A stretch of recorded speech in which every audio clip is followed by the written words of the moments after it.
Mr. Cupcake of the Just Dice League, and welcome to a review of Miniature Building Authority's Castle 2 Kickstarter. Over the next few minutes, I'm going to take you through a little bit about the campaign, show you my pledge, what I decided to purchase, and then also show you a little bit about their packaging, some of their just quality control type things, as well as give you a scale comparison so you get an idea of like the size of the buildings and give you a look at some of the newer pieces that they put out with this Kickstarter. So the Kickstarter in general was just wonderfully handled. You know, they've done a couple successful Kickstarters already. Obviously, this is the second Castle Kickstarter. So they had the Castle one, they did a Town one, they've also done a Modern Combat one. It definitely had a pre-order feel to it, kind of matched up with their show specials so it had a lot of discounts involved, and they gave you real good bang for your buck, especially if you were getting into it for the first time. So I was really happy with that. I didn't think it was inappropriate for this product. It didn't need all the surprise around every corner and big reveals and all that kind of stuff. It just wasn't, just not really the type of thing I was expecting. And also, too, they were very agile. They listened to the comments. They made a couple, changes midstream, listening to the fans. So that was really great. Overall, the tiers were very well done. They had the very basic Prichard House pledge level, which I backed, all the way up to your serious collector, where you could get the whole big castle as well as some of the existing pieces all at one time. And they also brought back some pledges from some of their previous Kickstarters, such as the small castle and, like I said, that Town's Kickstarter. So you can really kind of cut your teeth on those with this Kickstarter. You didn't have to say, "Oh, I missed out" or whatever. And probably the best thing that they did was the inclusion of the siege equipment, including the engines, the siege towers, and the smaller assault pieces to get the attackers over, under, or through the wall, as well as equipment for the defenders to prevent them from doing so. And then finally, the add-ons were really well done. They were diverse. They covered some of their adjacent lines, like the Middle Eastern buildings. And then, of course, they ended up with the corner inn thrown in there, which was a throwback piece that a lot of people have always, kind of want to have another opportunity to get a hold of. And then they even did the interior detail, which is available through Litco for that building as well as a couple of their other buildings, which I definitely plan on jumping in on that at some point in the future. So, like I said, overall Kickstarter, the whole campaign was just handled professionally, and I was really pleased with the way it was just conducted in general. So in front of me here, I have a few new pieces and a few pieces that they'd already previously released, but I went ahead and added them on. The previous releases were the inner curve wall and the Great Hall. Now, I did grab this guy up because it was a last chance. They had posted as a last chance, so I had to get that one before I couldn't get it. And then the new pieces I got were the 45-degree guard tower with Shat, and then the wall bakery, and the stable, and of course this was my pledge level. I went with the early bird Pritchard House. Got a great discount on that. So that's where I added all this stuff on. And what was nice with this Kickstarter is because I kind of added on enough stuff, I was still considered a premium backer, and I picked up a few free stuff, and then I sprinkled on some of the siege equipment.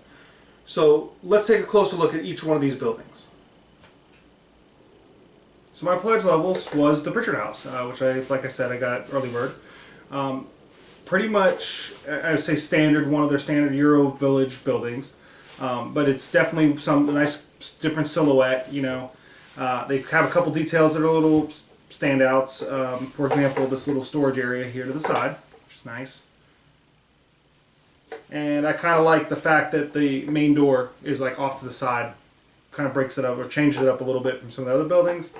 And of course, you got just a couple windows.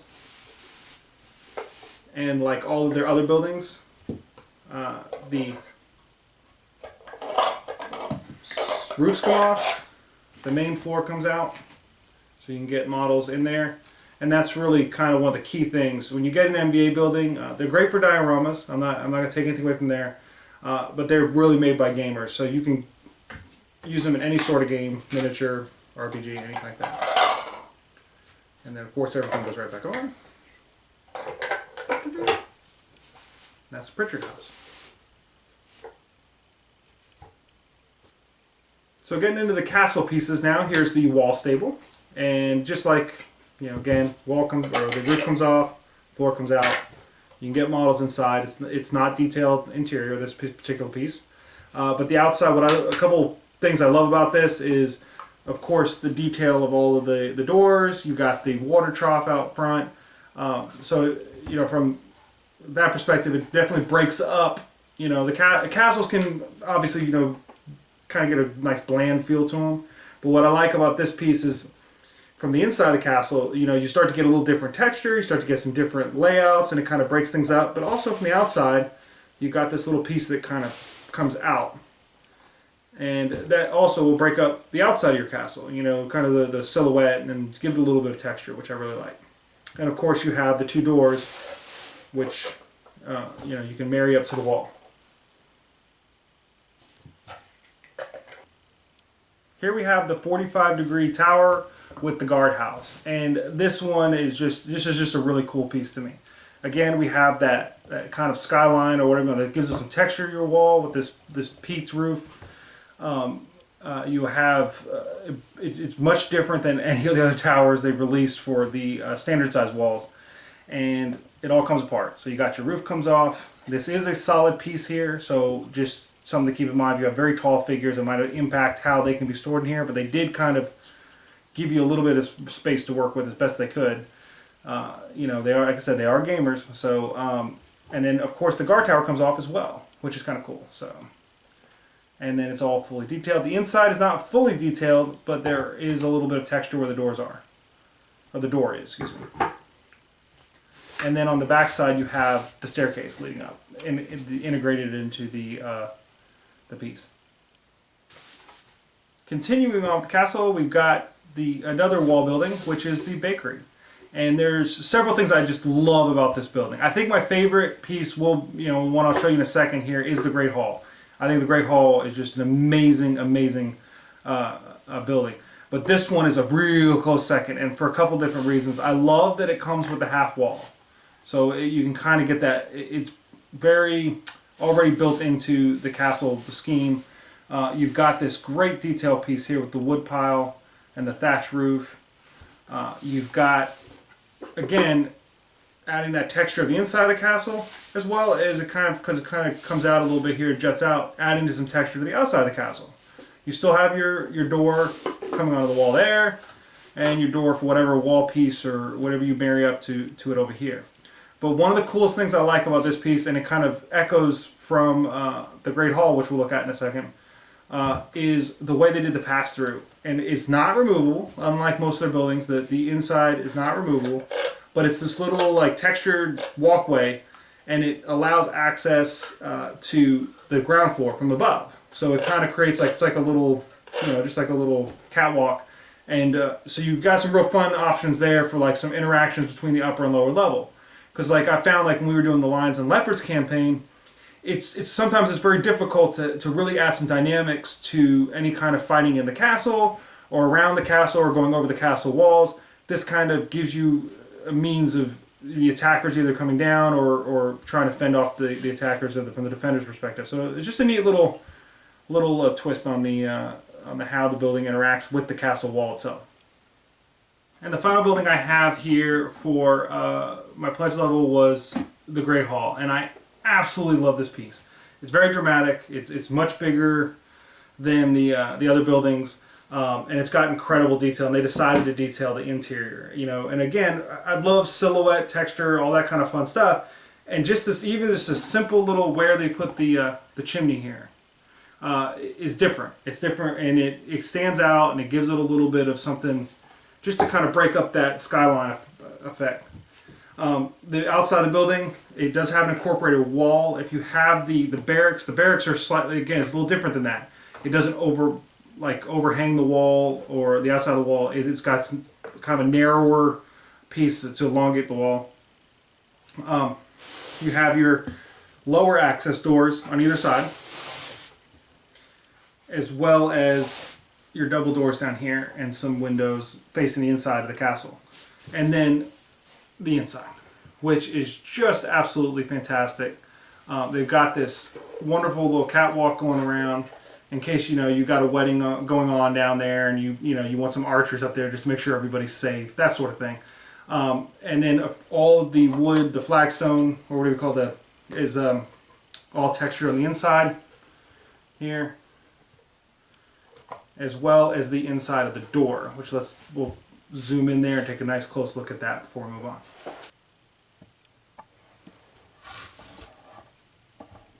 So here we have some common figures, left to right, Reaper miniatures, Perry miniatures, 100 Years War, a Zombicide fig, a Mantic Games skeleton, and a D&D pre-painted miniature.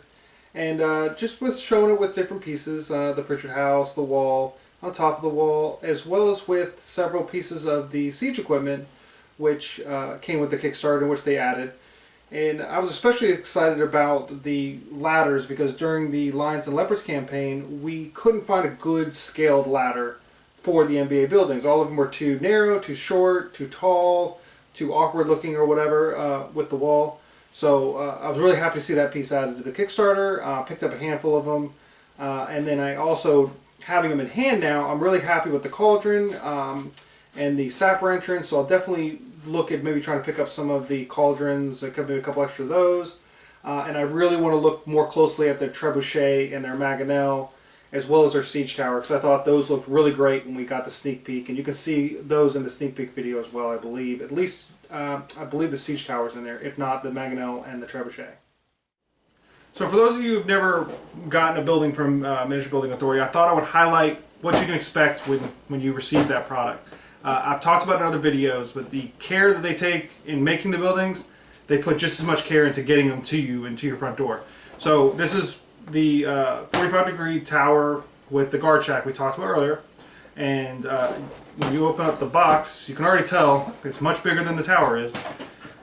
You're going to find nice thick styrofoam on top, and then nice thick border around all the cutouts. Each piece gets its own spot. Also, each piece is wrapped around, wrapped with like a thick plastic bag. I threw them away in my excitement the other day. So that's even further protecting them.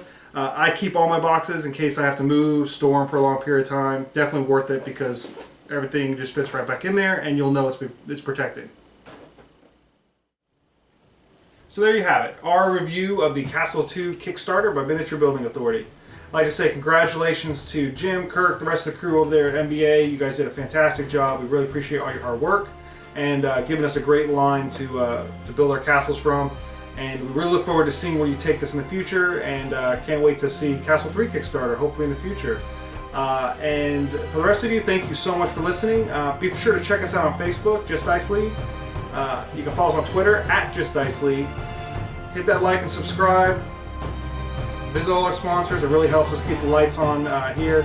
So thank you again for listening, and until next time, game well. Game very well.